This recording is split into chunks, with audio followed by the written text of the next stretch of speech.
അവസരങ്ങൾ ഇഷ്ടം പോലെ, ഏറ്റവും കംഫർട്ടബിൾ ആയ സിറ്റുവേഷനിൽ നിന്നുകൊണ്ട് പോലും ഈശോയെ വിളിക്കാത്ത നമ്മൾ, പ്രിയപ്പെട്ട സഹോദരങ്ങളെ, ഒരു ആത്മ പരിശോധനയ്ക്ക് വിധേയമാക്കേണ്ട കാര്യമാണ്. എത്രയോ അവസരങ്ങളിൽ ഞാൻ പറയുന്നത്, ഇതിപ്പോൾ ചില ഈ ബാധ കൂടിയിട്ടുണ്ട്. ഞങ്ങൾ അച്ഛന്മാരെ സുവിശേഷം പ്രഘോഷിക്കുന്നവരെ, പൗരോഹിത്യം കിട്ടിയവർക്ക് പോലും ഈ ഒരു അപകടം.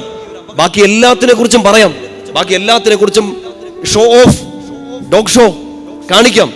പോപ്പുലാരിറ്റിയുടെ പേരിൽ, ഫാൻസ് കൂടേണ്ടതിന്റെ പേരിൽ ഈശോയെ കുറിച്ച് പറഞ്ഞാൽ ഫാൻസ് കുറയും, ഫോളോവേഴ്സ് കുറയും, ലൈക്സ് കുറയും, ഷെയറുകൾ കുറയും എന്ന് പറഞ്ഞുകൊണ്ട് ഒരുപാട് പ്രഹസനങ്ങൾ.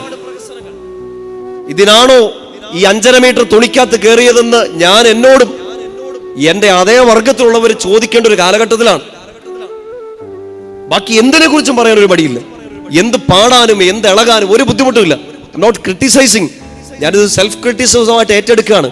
എവിടെയെങ്കിലും വെച്ച് ഈശോയെ കുറിച്ച് പറയുമ്പോൾ എന്റെ ഫെയിം കുറയും എന്ന് കരുതി ഫെയിം കിട്ടുന്ന എന്തിനു വേണ്ടിയിട്ടും ഞാൻ എന്റെ ഈശോയെ ഒറ്റുകൊടുത്തിട്ടുണ്ടെങ്കിൽ പെസഹായുടെ രാത്രിയിലോ ദുഃഖവെള്ളിക്കോ യൂദാസിനെ കുറിച്ച് പ്രസംഗം പറയാനുള്ള ഒരു അവകാശവും എനിക്കില്ല. കാരണം യൂദാസ് തോറ്റു എന്റെ മുമ്പിൽ.